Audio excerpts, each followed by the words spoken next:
आज आज ही के पेपर कितना तारीख है? 12 तारीख है ना? खेल व खिलाड़ियों के विकास को बना खेल विभाग। इसको पढ़िएगा। इसमें ऐसे ये ऐसा न्यूज है कि कुछ संदर्भित करता है खेल के प्रति। बिहार सरकार का कम से कम ये कदम भारत के युवाओं को और प्रतिभाओं को आकर्षित करेगा और मेडल लाइए नौकरी ले जाइए वाले कॉन्सेप्ट पे ये धीरे धीरे आगे बढ़ेगा। तो लोगों को कम से कम मेडल प्राप्त करना तो एक अपने आप में सबके अंदर इच्छा होती है और मेडल प्राप्त करते ही आपको नौकरी मिलेगी। ठीक है, अच्छी परफॉर्मेंस के बाद अगर राष्ट्रीय अंतर्राष्ट्रीय स्तर पे आप ऐसा कुछ करते हैं तो इसके लिए भी जो प्रतिभाएं हैं वो काफी ऐसे एक दो वो लोग प्रेरित होते हैं। नौकरी के नाम पे हो सकता है कि बल्क में लोग क्या हो, प्रेरित हो और कई प्रतिभाएं निकल के सामने आए। तो इससे कहीं ना कहीं आपको प्रेरणा देने के लिए, मोटिवेट करने के लिए ऐसी नीति लेकर आ रहे हैं नीतीश कुमार। ठीक है, आप ऐसी ऐसी न्यूज भी देखते हैं कि मोइन हक स्टेडियम की स्थिति बहुत खराब थी, अभी रणजी का मैच हुआ था। तो सब सुधरेगा धीरे धीरे, ऐसी बात नहीं है। हम समझते हैं कि इन लोगों के पास भी बहुत काम होता है। नीतीश कुमार जैसे लोग, सरकार बचाना है, सरकार फिर पलटने से बचना है, बचाना है, उसमें राजनीति भी करना है, उसमें भी विकास भी करना है, समझौता भी करना है, फिर बिहार की संस्कृति का भी ध्यान रखना है। बिहार की संस्कृति का ध्यान रखते हुए कोई कोई अन्य संस्कृति इनसे रूठ न जाए, इस सब का ध्यान रखना पड़ता है। और इस सब व्यस्तम शेड्यूल में भी ये सब काम हो रहा है तो कम बड़ी बात नहीं है। तो इसको पढ़िएगा।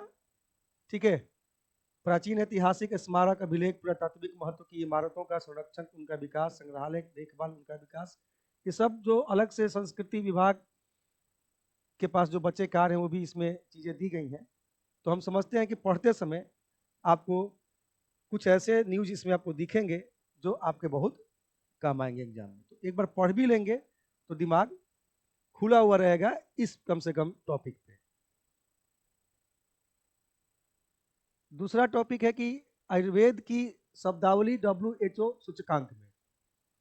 तो यहां से भी प्रश्न बनने को बन सकता है पीसीएस में कि आयुष मंत्रालय ने बुधवार को कहा कि आयुर्वेद यूनानी और सिद्ध चिकित्सा प्रणालियों में बीमारियों को परिभाषित करने वाली शब्दावली को विश्व स्वास्थ्य संगठन के रोगों के अंतर्राष्ट्रीय वर्गीकरण के 11वें संशोधन में शामिल किया गया है। अब WHO का जो मानक जो शब्दावलियां हैं उसमें आयुर्वेद के शब्दों को शामिल किया जाना भी एक उपलब्धि की क्या है, बात है।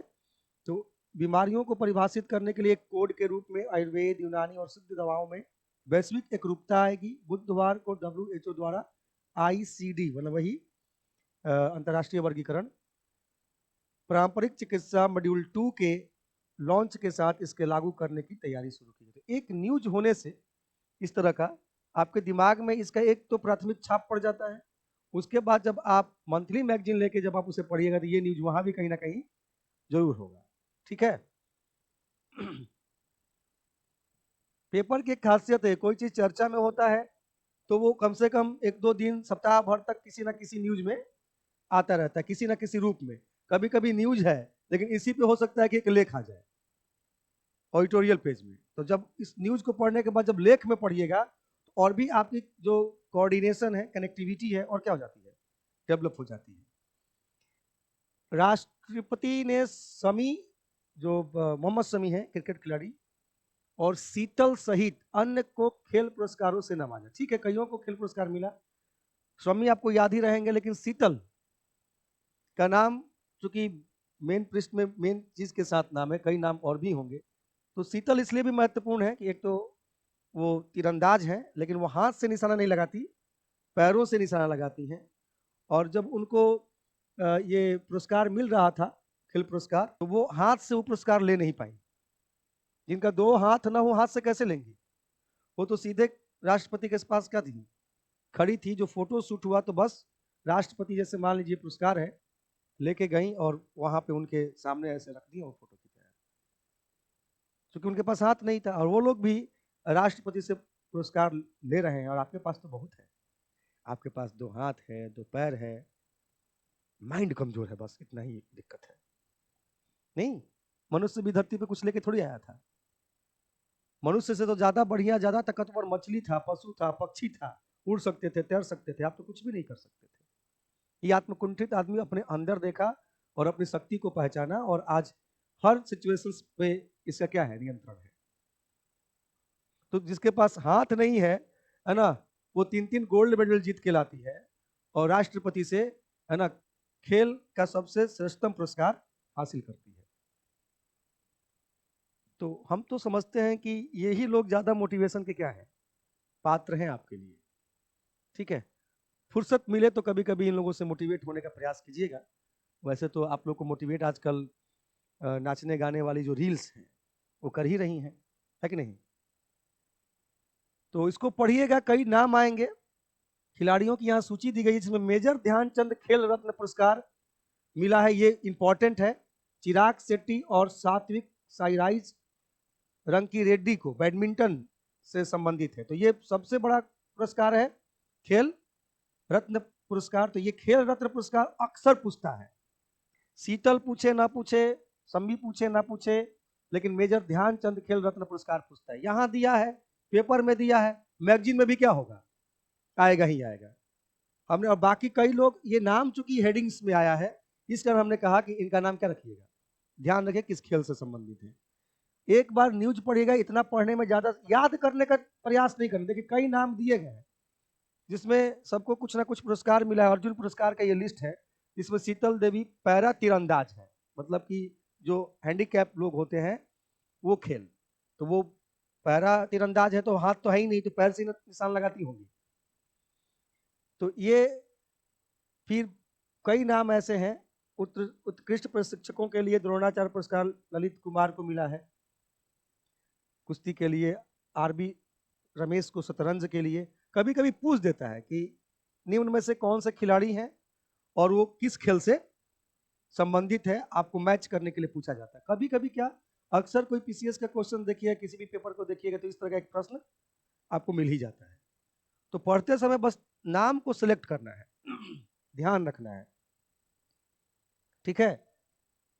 तो आगे बाकी जो चीजें, कौन से नाम को ध्यान रखना है, कौन से नाम को छोड़ना है, हम ये बात प्रेडिक्शन क्लास में करते हैं कि इतने में से ये नाम पे आपको क्या लगाना है, इस नाम पे आपको जाना है, बाकी नाम आप छोड़ दीजिए। उसका कारण भी बताया जाता है कि मैं ये नामों को क्यों छोड़ रहा हूं और इन नामों को मैं क्यों पकड़ रहा हूं। तो वो प्रेडिक्शन क्लास का हिस्सा है। यहां तो पेपर पढ़ रहे हैं, एक नजर रखिए इस पे। मोदी ने तिमोर लिस्ले और मोजाम्बिक के राष्ट्रपति संघ की द्विपक्षीय चर्चा। इससे पहले भी तिमोर लिस्ले के अलावा कई देशों का नाम आया है एक संज्ञान में, तो हम उस वो न्यूज इसमें होगा ही। तो इस पे तो एक मैपिंग आप कर लीजिए, तिमोर लिस्ले पे कम से कम, मोजाम्बिक पे कम से कम। मोजाम्बिक तो चलिए अफ्रीकन कंटिनेंट का कंट्री है, लेकिन Timor Leste south east Asian country है, जो ऑस्ट्रेलिया के ऊपर, जो पपुआ न्यू गिनी का जो एरिया है, वहां पे वो देश आपको, तिमोर लिस्ले आपको आसपास में दिखाई देगा। तो आप जाके तिमोर लिस्ले को मैप करो। इनके जो राष्ट्रपति भारत में आए हैं उनके नाम का ध्यान रखो। आप लोगों से तो तिमोर लिस्ले मोजाम्बिक, स्थिति ये है कि देश का नाम रख दिया जाए तो आपको कान में पहली बार नाम पड़ता है, अच्छा पहली बार मैंने सुना ही है। अभी दोहा कतर को लेकर एक प्रश्न आया था किसी एग्जाम में, तो कुछ लोगों ने कहा कि कतर कौन देश है, क्या है इत्यादि।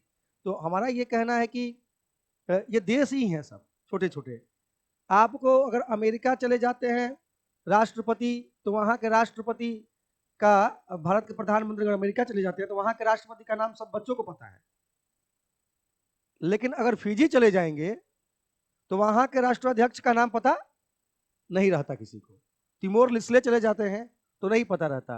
मोजाम्बिक चले जाते हैं तो देश पता नहीं है, वहां के राष्ट्राध्यक्ष, राष्ट्रप्रधान क्या पता रहेगा।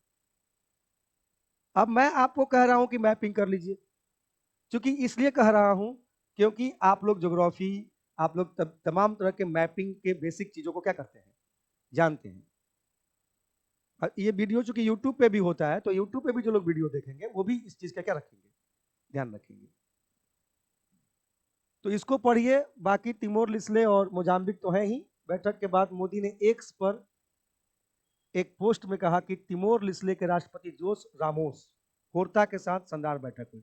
उनका अपना एक स्टेटमेंट है प्रधानमंत्री जी का। तो इसमें पढ़ेंगे तो इसमें कुछ ऐसी चीजें हैं कि अभी तो आए हुए हैं लोग ना, वाइब्रेट गुजरात जो हो रहा है वहाँ गुजरात में ही, ठीक है, एक शिखर सम्मेलन हो रहा है, तो आगे उसका न्यूज है, उस पर हम बात करेंगे। ये पूरा न्यूज पढ़िए। इस पूरे न्यूज पे आप ध्यान रखिएगा, इसमें कुछ चीजें इससे निकल के आएंगी जो प्रश्न के रूप में सामने आ सकता है, ठीक है। क्योंकि सभी न्यूज को कवर करना है आधा एक घंटा के अंदर, तो इस पे हम बहुत परिचर्चा नहीं कर सकते, हम बस आपका ध्यान क्या कर सकते हैं, विशेष तौर पे दिला सकते हैं। वाइब्रेट गुजरात ग्लोबल समिट, आज से यूएई के राष्ट्रपति अतिथि, दर्जन भर की सीईओ से मिले पीएम मोदी, रोजगार बढ़ाने पर जोर। अब ये वाइब्रेट गुजरात ग्लोबल समिट, ये एक तरह का कैसा समिट है जी? वो तो है ही,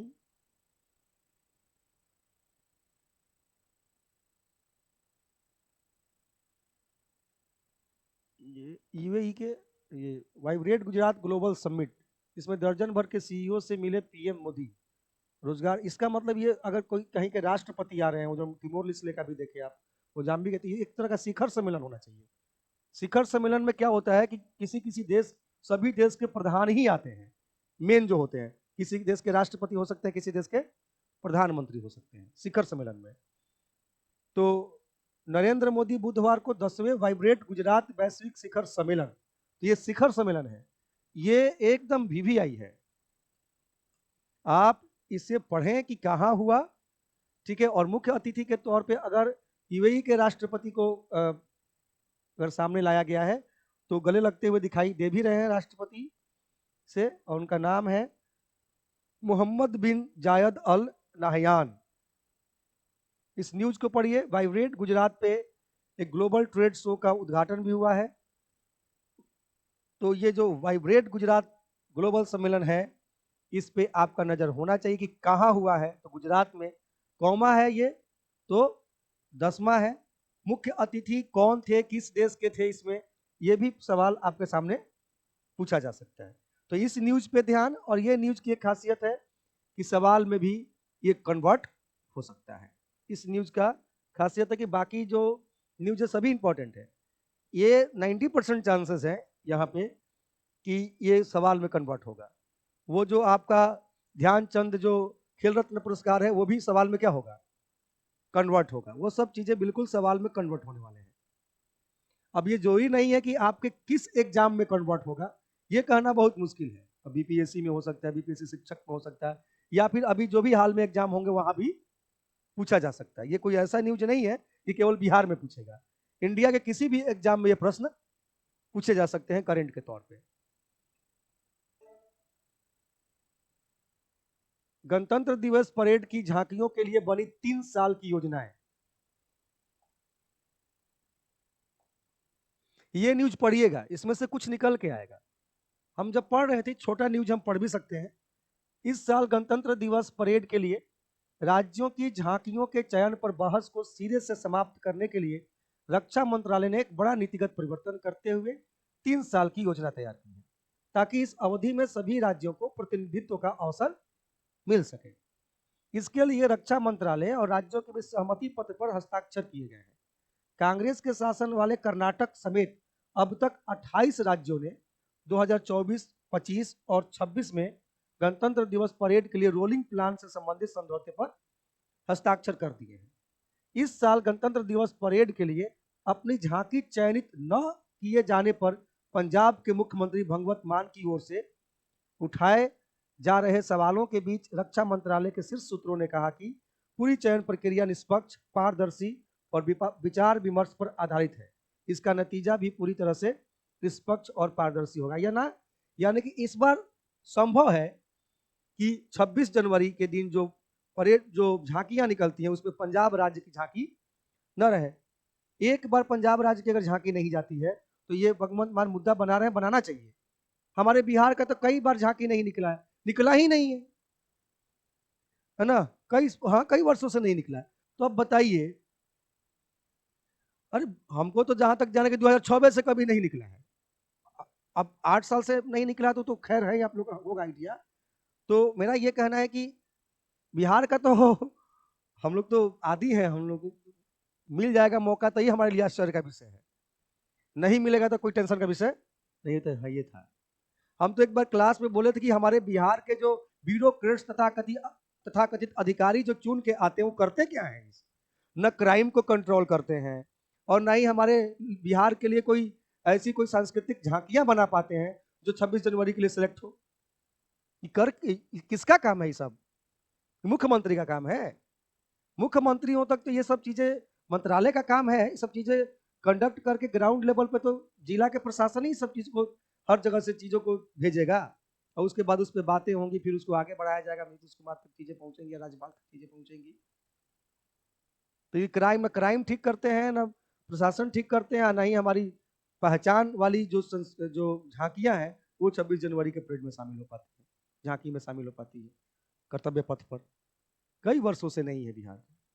लेकिन इस बार पंजाब का हमने कहा कि पढ़िएगा तो निकलेगा कुछ। क्या निकला? पंजाब निकला कि 26 जनवरी के जो झांकियां निकलने वाली हैं उस पर पंजाब राज्य की झांकियां सिलेक्ट नहीं हुई है। ठीक है, उस पर भगवत मान को आपत्ति है इस विषय पे, और इस विषय पे फिर आगे विचार विमर्श तो होगा ही कि क्या है नहीं है। ठीक है, जो भी हम न्यूज कहते हैं वो ध्यान रखिएगा। आप अगर 8 साल से कहें तो हम 2006 से भी पढ़े थे कि उस समय से भी नहीं निकला होगा, लेकिन कोई बात नहीं है। इसको आपको जाके एक बार पढ़ लेने की क्या है आवश्यकता है। हम ये नहीं कर रहे हैं कि आप कुछ गलत सूचना दे रही है।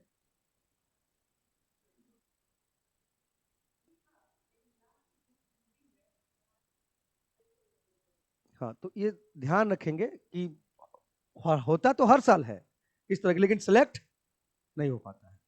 ठीक है, अब देखिए कितना बढ़िया कलाकारी है, कितना। अभी जाएंगे अगर अयोध्या कोई अगर जाएगा तो पूरा लगता है कि इंडिया की कलाकार जो है पूरा अयोध्या को ही दे दिए हैं। ठीक है, एकदम इस धरती पर कोई दूसरा लोक बना है जिसे अयोध्या कहते हैं। नहीं, और इस तरह का अगर अयोध्या में प्रवेश करने के बाद अगर इस तरह की कलाकृतियां हर जगह दिखाई देगी चौके चौके, तो बताइए कि भारत का नाम जो अंतर्राष्ट्रीय स्तर पर जाएगा वो नकारात्मक जाएगा कि सकारात्मक जाएगा? सकारात्मक जाएगा, पॉजिटिव जाएगा। इतना दिन बताइए, दुर्भाग्यपूर्ण वो जनरेशनें रही हैं जो बस निकल गई यहां से। आप बहुत किस्मत वाली जनरेशन है जो आप अयोध्या में जाके इस कलाकृति को देख सकते हैं। बाकी भाव जो है हमारा राम मंदिर को लेके वो तो जो है सो है ही। तो एक तरह से वहां के तो मुख्यमंत्री को भी कहते हुए सुनते हैं कि हम जो है वो बिल्कुल त्रेता, जब आ जाएंगे तो आपको लगेगा कि अब त्रेता युग में आ गए हैं। बिल्कुल माहौल ऐसे ही, जब प्रवेश कर जाए तो लगे कि ये राम राज्य ही है। नहीं तो ये किस तरीके से डेवलप किया जा रहा है उस क्षेत्र को। निश्चित रूप से ये पैसे जो भी खर्च हो रहे हैं वो इंडिया में हो रहे हैं, इंग्लैंड में नहीं हो रहे हैं। इसलिए हमारे अर्थ बर्बाद हो रहे हैं कि क्या हो रहा है इससे कोई मतलब नहीं है ना। जितना हम दिए होंगे ना उसमें लगाए होंगे ना उससे कहीं ज्यादा कुछ ही वर्षों में वहां से रिटर्न आ जाएगा। बात समझे कि नहीं समझे? कुछ ही वर्षों में। और जिस तरीके से उस एरिया का डेवलपमेंट हुआ है वहां समझिए कि रोजगार का रेट कितना भागा होगा ऊपर।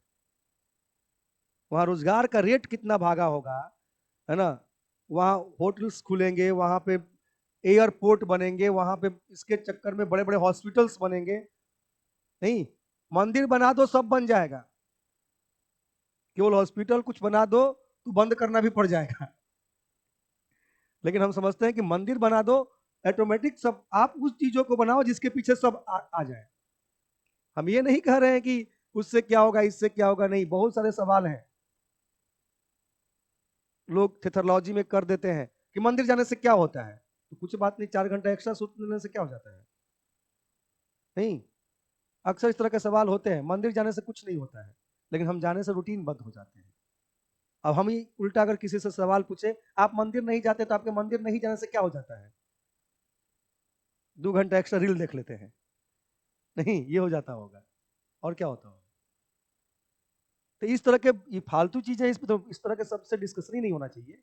हर चीज की एक तार्किक व्याख्या होती है। भारत की जो संस्कृति है, उसी संस्कृति से हमारी अर्थ सदियों से, हजारों वर्षों से संचालित हो रही है। ब्याह शादी, है ना, लगन पताई, जनेऊ, छोटा छोटा इवेंट्स, इसमें आपकी अर्थव्यवस्था एकदम रन कर जाती है, बहुत ज्यादा रन करती है। दीपावली है, होली है, इस सब में सबसे ज्यादा पॉजिटिव असर किस पे होता है? अर्थव्यवस्था पे होता है। जिनको हम फालतू कहते हैं, उसको अगर बंद कर दिया जाए तो आपकी अर्थव्यवस्था पे भी बहुत बुरा प्रभाव पड़ेगा। और चाहे लाख कुछ भी हो जाए, चलता तो समाज देश अर्थ से ही है, ठीक है। और नैतिकता से भी चलता है, एथिक्स से भी चलता है। तो हम इसलिए ये कहा कि इसमें कुछ न्यूज नहीं है। हम जब पढ़ रहे थे तो हमें ऐसा कुछ दिखाई नहीं दिया जो पिछली बार की न्यूज में दिखाई दिया, लेकिन फिर भी आप एक बार पढ़ के आगे निकल जाइएगा, ठीक है। इसमें एक न्यूज आपको आगे मिलेगा इससे संबंधित, उसको पढ़िएगा।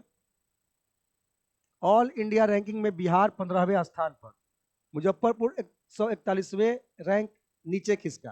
किसमें? स्वच्छ सर्वेक्षण, 1 लाख से अधिक आबादी वाले शहरों में 77वें रैंक पर पटना। ये न्यूज भी आई है। ऐसे न्यूज से बिहार में या अदर पीसीएस पे प्रश्न आते रहे हैं। तो अब इसमें हम ये नहीं कहें कि एक एक जिला का रैंक रट जाइए। इसमें सबसे महत्वपूर्ण ये जो देख रहे हैं ना, ये पार्ट, इंदौर और सूरत सबसे स्वच्छ शहर और राज्यों में महाराष्ट्र अव्वल। तो शहर में इंदौर सबसे स्वच्छ है और राज्य में महाराष्ट्र दूसरे नंबर पे, मध्य प्रदेश तीसरे नंबर पे, छत्तीसगढ़। शहर में इंदौर, सूरत और नवी मुंबई। इसमें पढ़ेंगे तो छोटे छोटे आपको नॉलेज होंगे। जैसे स्वच्छ सर्वेक्षण 2023 की जारी अखिल भारतीय रैंकिंग में बिहार देश के 27 राज्यों में 15वें स्थान पे। तो एक तो ये आपको नॉलेज में वृद्धि हो जाएगा। सर्वेक्षण में बिहार से शामिल होने वाले 142 शहरों में एकमात्र पटना शहर टॉप 10 में शामिल रहा। वहीं स्मार्ट सिटी मुजफ्फरपुर 141 रैंक नीचे गिर गई। ये स्पेशल बिहार के लिए न्यूज क्या है, इंपॉर्टेंट है। गिरकर 388वें रैंक स्थान पर पहुंच गया। वर्ष 2022 की रैंकिंग में मुजफ्फरपुर को 247वां स्थान मिला था। 1 लाख से अधिक आबादी वाले शहरों में पटना की ऑल इंडिया रैंकिंग 77 रही है, ठीक है। तो इस जो पढ़ेंगे तो आपको छोटे छोटे क्या मिलते हैं, इंफॉर्मेशन मिलते हैं, जो आपके एग्जाम में डायरेक्ट काम आने वाला है। तो इस न्यूज पे विशेष फोकस, हम कहेंगे इस रैंकिंग पर विशेष फोकस देने की जरूरत नहीं है। पटना को ध्यान रख लिया काफी है, ठीक है। आपने स्वच्छता में टॉप 3 शहर और राज्यों का ध्यान रख लिया, काफी है। लेकिन अंदर पढ़ते हो तो कुछ चीजें मिलती हैं जिसे आप ऑब्जर्व करते हो, और समय के साथ जब वो एग्जाम में क्वेश्चन आता है तो दिमाग आपका क्या करता है, क्लिक करता है। तो ये न्यूज छूटना नहीं चाहिए, क्योंकि आप डेली पेपर पढ़ रहे हैं तो इस हर पेपर में छपा होगा ये, तो इसे पढ़ना है। और पढ़ के जरूरी नहीं कि नोट करना है, डायरी मेंटेन करना है ना, क्योंकि आप एक समझदार विद्यार्थी हो तो एक मंथली मैगजीन तो तुम लेते ही होंगे। हमारे समझ से प्रतियोगिता दर्पण एक अच्छी मैगजीन है, ठीक है, हिंदी मीडियम वालों के लिए मॉडरेट मैगजीन है, उसको पढ़ा जा सकता है मंथली। उसमें भी 100% चीजें पढ़नी नहीं होती है। समझदार अगर होंगे, समझदार कोई व्यक्ति आपके साथ है तो वो बता सकता है कि इसमें क्या छोड़ना है क्या नहीं। 98% पीडी की चीजें नहीं पढ़नी है, 2% चीजें क्या करनी है, पढ़नी है। तो अप्रोच विजन हो तो बहुत अच्छे से किसी भी मैगजीन में 98%, मेरे हिसाब से 98% आपको पढ़ने की चीज उसमें नहीं है। थोड़ा और बढ़ा दे तो 95%, 5% ही उसमें से पढ़ना है। तो इसके लिए वो अप्रोच चाहिए, विजन चाहिए कि 95% छांटना क्या है ना। तो उसके लिए क्लास है, साथ में बैठिए। प्रतियोगिता दर्पण पे मेरा कम से कम 4-5 गो वीडियो भी है, कोई चाहेगा तो उस वीडियो को देख के भी वो समझने का प्रयास कर सकता है। हाँ, ये वाला जो अयोध्या से आपका न्यूज है ये आपको पढ़ना चाहिए, मैंने ये क्वेश्चंस के लिए प्रश्न प्रोफेशनली अगर बात करें तो। इससे पहले वाला जो था हमने थोड़ा इमोशन में जाके बात किया, यहाँ पे जो बात है प्रोफेशनली बातें होंगी। वहां से मैंने कहा कि प्रश्न नहीं आ सकता, लेकिन यहाँ से प्रश्न, इस न्यूज से प्रश्न आएगा। अयोध्या साम्राज्य की शक्ति व संप्रभुता का प्रतीक था कोविदार का वृक्ष। अब देखिए, ये जो राम मंदिर या जो राम राज्य का अयोध्या का जो प्रतीक था, जो हर राज्य का एक प्रतीक होता है झंडा, तो उसमें देखिए ये सूर्य का जय श्री राम उसके अंदर, और उस पे एक वृक्ष पेड़, जो किस चीज का पेड़ है? कोविदार का, है ना? शायद इसी को कचनार भी कहते हैं।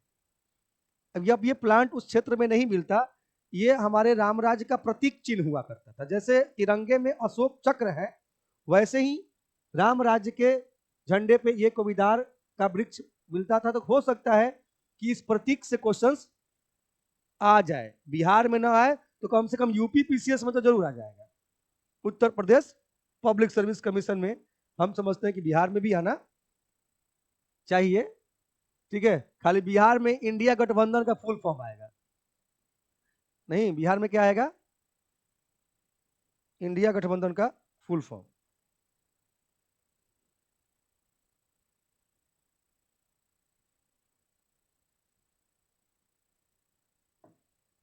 तो वो भी ठीक है, वो तो ठीक ही है। जब इतना बड़ा गठबंधन बनता है तो उससे सवाल तो आना ही चाहिए। आया था ना बिहार में किसी एग्जाम में, और वो तो जो लोग नहीं बनाए होंगे उनका दुर्भाग्यपूर्ण। इतना चर्चा का विषय, सबको उसका कम से कम पढ़ने लिखने वाले लोगों को ध्यान रखना चाहिए, लेकिन इतना भी ध्यान लोगों का नहीं जाता कि प्रश्न में आ जाएगा। तो राज्य विशेष में भी कभी कभी डिपेंड करता है कि अगर बिहार में नहीं तो कहां? यूपी में। तो इसे पढ़ेंगे आप। मध्य प्रदेश के रीवा में तैयार हो रहे अयोध्या के राम मंदिर पर लगने वाला ध्वज पर अंकित कोविदार का वृक्ष अयोध्या साम्राज्य की शक्ति और संप्रभुता का प्रतीक था। सनातन की सामूहिक स्मृति से विलुप्त हो चुके कोविदार वृक्ष को लेकर उत्तर प्रदेश संस्कृति विभाग के अयोध्या शोध संस्थान के निदेशक डॉक्टर लौकुश द्विवेदी के निर्देश पर शोधार्थी ललित मिश्रा ने देश भर में वाल्मीकि रामायण पर बने चित्रों का अध्ययन किया और श्लोकों तथा कथानकों से मिलान किया। ललित मिश्रा बताते हैं कि जिस तरह भारत के राष्ट्रीय ध्वज तिरंगा में 24 शलाकाओं से युक्त चक्र है, उसी तरह त्रेता युग में अयोध्या साम्राज्य की शक्ति और संप्रभुता का प्रतीक अयोध्या के राम मंदिर में लगने वाला ध्वज की डिजाइन, जिसमें जय श्री राम, सूर्य व कोविदार वृक्ष अंकित किया गया है। जय श्री राम, सूर्य और कोविदार वृक्ष पढ़ने की जरूरत होगी। आगे भी है,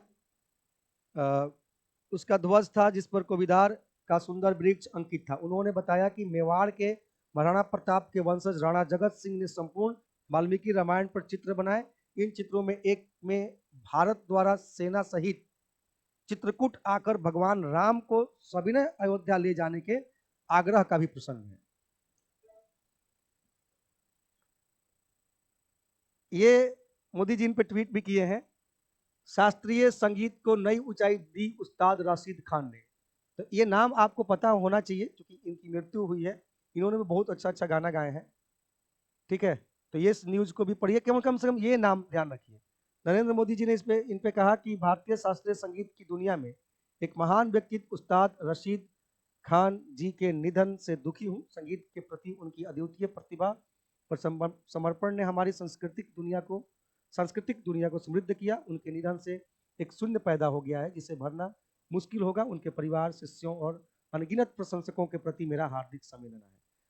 इनसे सवाल आ सकता है कि ये किस क्षेत्र से जुड़े हुए व्यक्ति थे। बात समझे? क्लासिकल संगीत गीत से जुड़े हुए व्यक्ति थे। और एक मेरा पसंदीदा गाना है जो इन्होंने गाया हुआ है, जम्मी मेट का गाना है। इसमें कुछ लिखा होगा, आओगे तुम ओ सजना तो हम अंगना सजाएंगे, कुछ ऐसा है ना गाना।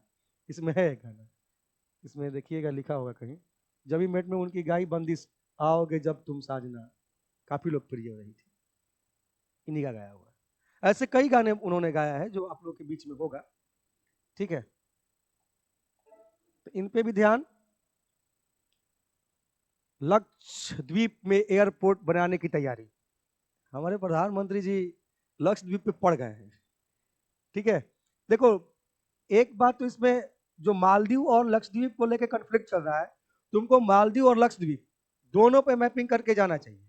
और 8 डिग्री चैनल तो बिल्कुल ध्यान रख के जाना, जो लक्षद्वीप को ये मालदीव से क्या करता है, अलग करना। अरबियन सी में दोनों है, लक्षद्वीप भी और मालदीव भी।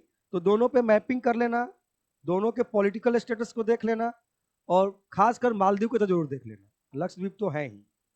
ठीक है, उसमें कई आइलैंड होते हैं जो पूछ देता है कि निम्न में से कवरती आइलैंड किस आइलैंड से, किस द्वीप समूह से जुड़ा हुआ है ना। तो ऐसा पूछ देता है अगती आइलैंड निम्न में से किस द्वीप समूह से जुड़ा हुआ है? लक्षद्वीप, मालदीव, अंडमान, निकोबार। ऐसे सवाल आ सकते हैं।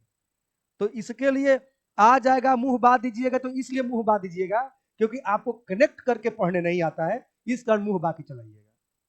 पढ़ते समय सब मास्टरे नहीं करा देता है। पढ़ाते समय मास्टर सिर्फ आपका ध्यान दिलवा रहा है कि आप पढ़ते समय किन किन बातों का क्या रखिएगा, ध्यान रखिएगा। बाकी बातों के लिए हमारा बेसिक क्लास होता है ना। आपका हम यहाँ पर लक्षद्वीप पढ़ाएंगे आपको, क्लास में मैपिंग वैपिंग नहीं करवाए हैं, पढ़ाए नहीं है।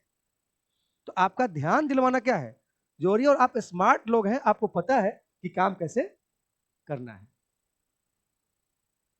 तो ध्यान रखेंगे, केंद्र सरकार लक्षद्वीप में नया एयरपोर्ट बनाने की तैयारी कर रही है।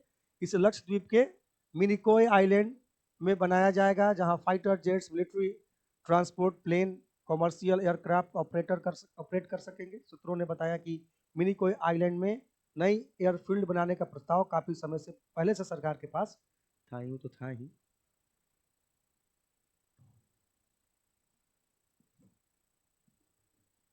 अक्सर हम लोग जब पढ़ते हैं पेपर, तो ये जो विज्ञापन छपता है इसको छोड़ देते हैं। नहीं, इसी विज्ञापन से सवाल आ जाए तो आप मुंह बांध दीजिएगा।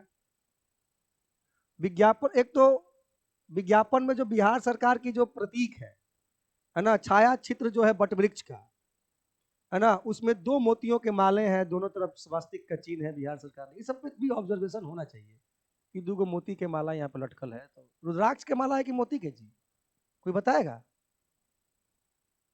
हम कंफ्यूज है, हमको लगता है कि मोती का ही माला हो। हम देख रहे हैं कि माला है, अब किस चीज का माला ये हमको नहीं पता है। बर्ड फ्लू, एवियन इन्फ्लुएंजा के संबंध में आवश्यक तथ्य एवं जानकारी। अब ये जितनी भी जानकारियां विज्ञापन में छपी हैं, एक नजर जरूर रखें। सामान्य जानकारी, यह वायरस जनित पक्षियों की बीमारी है जो मुख्यतः जंगली जलीय पक्षियों में स्वाभाविक रूप से होते हैं। पूछ देता है कि निम्न में से कौन सा कथन सही है, कौन सा कथन गलत है। बर्ड फ्लू मुख्यतः मुर्गियों का बड़ा ही संक्रामक रोग है। संक्रमित पक्षी के संपर्क में आने से यह संक्रमण मनुष्यों में फैल सकता है। यह अत्यंत संक्रामक वायरस जनित रोग है जिसके कारण मुर्गी पालन व्यवसाय को भारी नुकसान उठाना पड़ सकता है। मनुष्य, खासकर बच्चे, अगर बीमारी पक्षी की बीट और पंखों के संपर्क में आ जाएं तो उनमें संक्रमण फैल सकता है। मनुष्यों में बर्ड फ्लू के लक्षण साधारण फ्लू से जुलते हैं, जैसे कि सांस लेने में तकलीफ, तेज बुखार, जुकाम और नाक बहना। ऐसी शिकायत होने पर नजदीक स्वास्थ्य केंद्र को तुरंत इसकी सूचना दें। सामान्यतः बर्ड फ्लू का वायरस 70 डिग्री सेल्सियस तापमान पर नष्ट हो जाता है। इसका मतलब चिकन बना के खाएंगे तो ज्यादा दिक्कत नहीं होगी, क्योंकि वो 100 डिग्री सेल्सियस पे उसको लेके चले जाते हैं आप, वो 70 डिग्री सेल्सियस पे वायरस मर जाएगा। किसी स्थान पर बर्ड फ्लू रोग की पुष्टि होने पर भी अंडे और चिकन 70 डिग्री सेल्सियस तापमान पर पकाकर खाने में कोई नुकसान नहीं है। देखिए, जब सर्दी जुकाम होता है, बच्चों को भी होता है, तो भाप देने के लिए कहता है, क्योंकि ये इस तरह के वायरस जो होते हैं सर्दी जुकाम वाले ना, कुछ खास टेम्परेचर पे बेचारे मर जाते हैं। लेकिन कुछ ऐसे होते हैं कीड़े जो कि लाख टेम्परेचर दे दीजिए, है ना, कैंसर का कीड़ा 1000 डिग्री सेल्सियस पे भी तावा पे रख दीजिए, लाल तावा पे, तब वो नहीं पटपटाएगा, है ना, अपना अस्तित्व मेंटेन कर लेगा वो। तो ये केवल इसको वैसे चिकन खाने वाले अपना खाते रहे, कोई दिक्कत नहीं है। इससे डरे नहीं, सावधानियां बरते। अब इतना पढ़ना क्या है, बहुत मुश्किल है, पढ़ते पढ़ते पूरा ये निकल जाए। मैंने आपको बताया कि विज्ञापन जो ये छपता है, इन विज्ञापनों को भी नजरअंदाज न करें, एक नजर जरूर रखें। रोज आता होगा पेपर में। सूर्य की अंतिम कक्षा में आज स्थापित होगा आदित्य L1। आप देखिएगा, आदित्य L1 पे भी मेरा यूट्यूब पे वीडियो है, और L1, L2, L3, L5 जो भी स्पेस में जो चीजें इंडिकेशन किया गया है, वो ऐसे जगह होते हैं जहां पृथ्वी और सूर्य का जो गुरुत्वाकर्षण अट्रैक्शन है वो क्या होता है, लगभग बराबर होता है। तो इस कारण से L1 को जगह का चुना गया। इस तरह की चीजें, इसको न्यूज को पढ़िए, और हो सके तो इसको अगर बेहतर समझना और चाहते हैं तो यूट्यूब पे भी जा सकते हैं। न्यूज में भी सभी बातें क्या कर दिया गया है, दे दिया गया है, तो इसे पढ़ें। एक बार जब 2 सितंबर को लॉन्च हुआ था उस समय, और जब स्थापित हुआ है उस समय, दोनों समय ये चर्चा का क्या बना, विषय बना। न्यूज पढ़ते समय आपको बाकी तमाम जानकारियां भी इसमें शामिल होती हुई दिखाई देंगी। एक विज्ञापन और छपा था, शैक्षणिक प्रोत्साहन के लिए सरकार की पहल। ये सब पढ़िए, यहां से प्रश्न आता है, और आप सोचते हैं कि सर हमको नोट्स में लिखवा देते, एगो नया किताब कह देते, ये सब किताबों में मिलेगा, और जब किताब में मिलेगा ना तो आपका करंट पास हो गया होगा। ठीक है, तो इसलिए ये न्यूज में ही ध्यान रखें।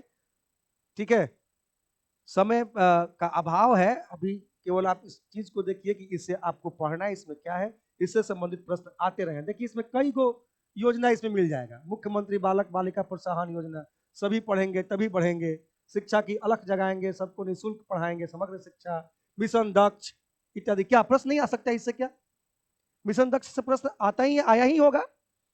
सो ध्यान रखना है, बिल्कुल जिस पे मैं हाथ रख दूं उसको इग्नोर मत कीजिएगा करंट में, कृपया करके अलर्ट रहिएगा, जैसे सैनिक बॉर्डर पे अलर्ट रहते हैं। ठीक है, एक्सपो में सीएम को पसंद आई ई कार। इसी बार बिहार में किसी शिक्षक वाले एग्जाम में, है ना, ई कार से या ई स्कूटर से संबंधित प्रश्न आया हुआ था। तो इस सब चीज पे बिहार का ध्यान जा रहा है, तो आप ध्यान रखिएगा कि अगर इस तरह का नीतीश कुमार का अगर फोटो आ गया है बैठल गाड़ी में, तो ध्यान रखिएगा एक्सपो में इलेक्ट्रिक कार से संबंधित जानकारी लेते हुए मुख्यमंत्री नीतीश कुमार। यहां ये प्रश्न में क्या हो सकता है, कन्वर्ट हो सकता है। होटल मोरिया में आयोजित हुए ईबी इलेक्ट्रिक व्हीकल कॉन्क्लेव सह एक्सपो कार्यक्रम में यह कार प्रदर्शनी में लगाई गई है। ध्यान रखिए कौन कार है, क्या है। हो जाएगा, न्यूज कंप्लीट हो जाएगा ना? अब नहीं है कितना दे दिया है भाई। भागलपुर में खुलेगा बिहार का चौथा केंद्रीय विश्वविद्यालय, यानी कि इससे पहले 3 गो है, चौथा खुलेगा। और अगर भागलपुर में खुलेगा तो विक्रमशिला यूनिवर्सिटी को पुनर्जीवित करने का क्या किया जाएगा, प्रयास किया जाएगा। तो कहलगांव के मलकपुर, सॉरी ये अलग, कहाँ गया, समस्तीपुर जिले में राजेंद्र कृषि केंद्रीय विश्वविद्यालय पूसा 1, पूर्वी चंपारण जिले के मोतिहारी में महात्मा गांधी सेंट्रल यूनिवर्सिटी 2, और गया में साउथ बिहार सेंट्रल यूनिवर्सिटी 3, और चौथा जो है भागलपुर में ये केंद्रीय विश्वविद्यालय क्या है, इसमें चौथा केंद्रीय विश्वविद्यालय स्थापित होगा, इसका नाम विक्रमशिला सेंट्रल यूनिवर्सिटी होगा। तो इस न्यूज को पढ़ना है। ये प्रश्न में क्या हो सकता है, कन्वर्ट हो सकता है। और जिस दिन कन्वर्ट होगा प्रश्न में, तो सब वीडियो मेरे रिकॉर्ड पे होगा यूट्यूब पे। ठीक है, ऐसा भी नहीं कि रिकॉर्ड पे नहीं होगा। बिहार में दिखाई राह थीम पर केंद्रित है बिहार कैलेंडर। तो बिहार अपना कुछ कैलेंडर जारी किया है, उसमें बिहार ने जो भी कुछ इस साल कुछ क्रिएटिव किया होगा तो उसका कुछ उसमें प्रचार प्रसार होगा। संकल्प में सूचना एवं जनसंपर्क विभाग के बिहार डायरी और कैलेंडर 2024 को गुरुवार को लोकार्पण किया गया है। और कैलेंडर 2024 बिहार ने दिखाई राह थीम से बनाई गई है। तो वो जो कैलेंडर है किस पे केंद्रित है, बिहार ने दिखाई राह। और कई मामले में बिहार सही में पूरे भारत को क्या पूरे विश्व को राह दिखा रहा है। नहीं, सोलर प्लेट को तो लेके तो बिल्कुल, है ना, चाहे वो हरियाली योजना को लेके, इस सब में तो बिल्कुल बिहार ने राह दिखाने का काम किया है। ये थीम ध्यान रखिए, बिहार ने दिखाई राह। बाकी आप न्यूज क्या कीजिएगा। कैलेंडर में कन्या उत्थान योजना शामिल है, तो बिल्कुल कन्या उत्थान योजना कैलेंडर में शामिल, और स्पेशली न्यूज में आया है हेडिंग में, तो इस सब पे ध्यान रखना है। जिस पे मैं हाथ रख दूं उसे आप सीरियसली अच्छे से पढ़ के जाइएगा। अगर धोखा हो गया तो ऑफिस में आके खड़े होने लायक भी आप नहीं रहिएगा। ठीक है, और उसके बाद हम मारते पीटते तो है नहीं, आप जानबे करते हैं हम कैसे बतियाते हैं। हम लोग को मारने पीटने की क्या हो सकता है, डांटने की। बढ़िया से बतियाएंगे उतने टेंशन होगा आपको, जितने बतियाएंगे उतने टेंशन होगा, है कि नहीं। आप बढ़िया से बतियाएंगे और आपको प्रेशर होगा। इस वर्ष कुछ ज्यादा ही न्यूज दे दिया ये तो, आज छोड़ भी नहीं गया, वाह, बहुत मेहनत किया है।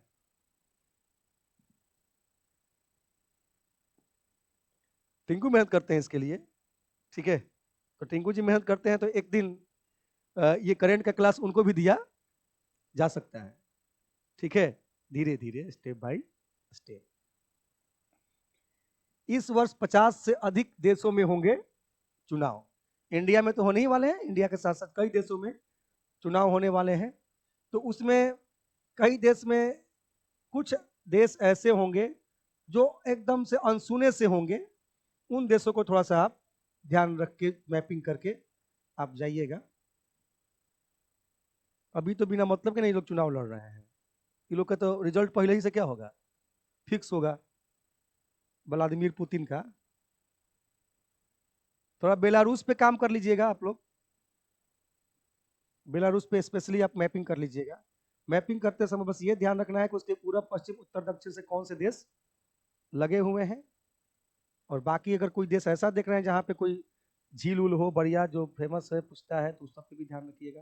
किसी लेक से या किसी सी से अगर कनेक्ट है तो निश्चित रूप से ध्यान रखना है। अगर स्थलबद्ध है तो इस विषय पर भी क्या रखना है, ध्यान रखना है।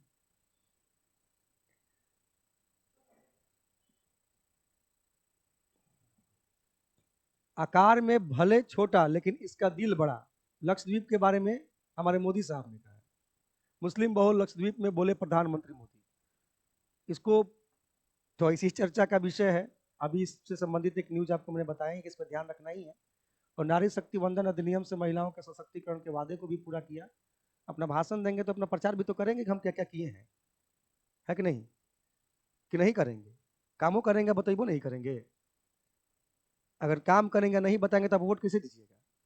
वो तो काम ठीक है कर रहे हैं, कामों करेंगे और बताइए करेंगे। अगर आप ये कहते हैं कि कामों करेंगे नहीं बताएंगे तो आप कौन वोट दे दीजिएगा जाके? जिनको लगता है कि काम करते हैं और बता रहे हैं ठीक बात है तो वो वोट तो देगा ही। जिनको लगता है काम करे तो बता काहे दे रहा है, वो तो कभी कामों करने पर वोट नहीं देगा। उसको तो दिक्कत है कि प्रचार क्यों कर रहे हैं। हम ये नहीं कर रहे हैं कि हम किसी पार्टी की पर्सनैलिटी या कुछ कर रहे हैं। सवाल है कि आज कोचिंग संस्थान, बड़े बड़े कंपनी ये सब प्रचार करते हैं, झूठ मूठ साच। आजकल क्या है, विज्ञापन का तो जो हम देखते हैं होता कुछ और है, रहता कुछ और है। इसमें आपको संभल के चलना है। यहाँ सभी 18 वर्ष से ऊपर है, कौन सही काम करना कौन गलत काम कर रहा है आप रियलाइज कर सकते हैं, समझ सकते हैं, जो अच्छा लगे कीजिए। कोनो बबुआ है आपको कि कोई समझाएगा तब समझेंगे? आपको खुद नहीं समझ में आती है बात।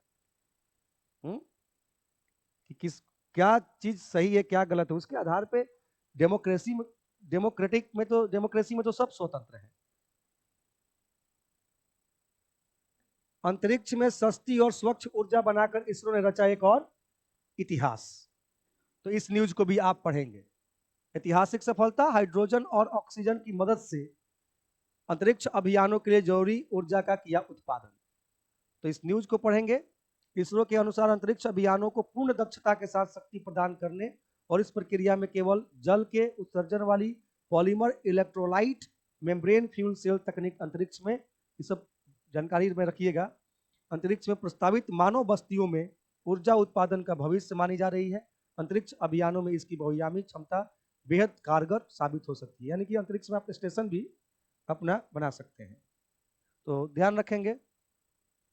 अब पूरा चूंकि न्यूज पढ़ना मुश्किल है, आप बस आपके पास टाइम है, आप अपने साथ 24 घंटा रहते हैं। नए राष्ट्रीय डॉल्फिन अनुसंधान केंद्र का निर्माण जल्द पूरा करें मुख्यमंत्री। डॉल्फिन से प्रश्न आ सकता है, ये देखिए इसमें जो जानकारी दी गई है यहाँ पे बॉक्स में, ठीक है, इस पे ध्यान रखिएगा। और चूंकि डॉल्फिन संरक्षण क्षेत्र है, विक्रमशिला वाला एरिया जो है ना, भागलपुर वाला जो एरिया है गंगा वाला, तो चूंकि बिहार से भी बहुत डायरेक्ट कनेक्टेड है ये अनुसंधान।